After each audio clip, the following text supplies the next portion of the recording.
Let's go to Best Buy once again. We've showed you that stock today. It's up, with the report being that the founder and former chairman Richard Schultz wants to take the company private. 11% gain for Best Buy.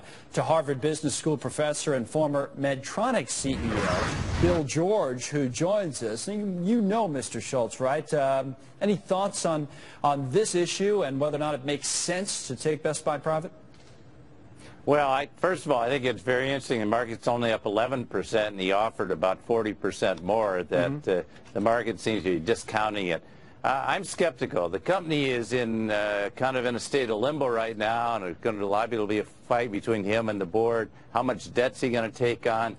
This company needs a new strategy. They need a experienced retailer to drive it. Schultz did a great job as an actor in building a company for the last 36 years. Right. But now it needs to move to a new phase and get some leadership in there that can think differently. It's not just a big box retailer. They've got to be an online retailer.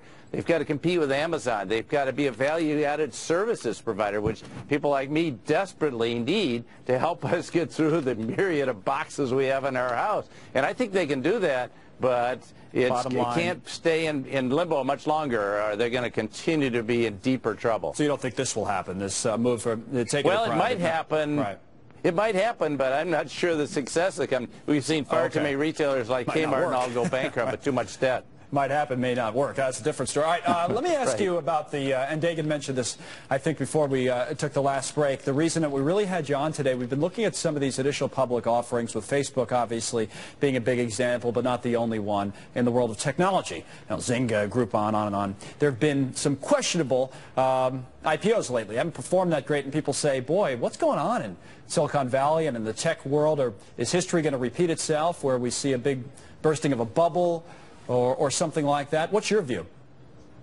Well, first of all, entrepreneurship and venture capital are key to the future of the United States. I'm disappointed that these guys are venture capitalists and their backers are trying to take so much money off the table. It's just a transaction. It is a transaction, but it's got to go forward, like Google went forward, and I think they just peaked the stock. They hyped the stock, got them up too high. Right. Facebook at least has a huge base. I'm not sure about Zynga and Groupon, whether they have a robust business model that can withstand changes in preferences at all. I think Facebook can, but I'm very concerned about that, and I think there's been just too much hyping. We've got to get back to building and not just have a transaction, but build for the long term. That's where the future of these companies is, and that's where the future of the country is. And you're right about entrepreneurship, and I know you talk a lot about that, but thank you for joining us today, Bill George. Appreciate it. Thank you.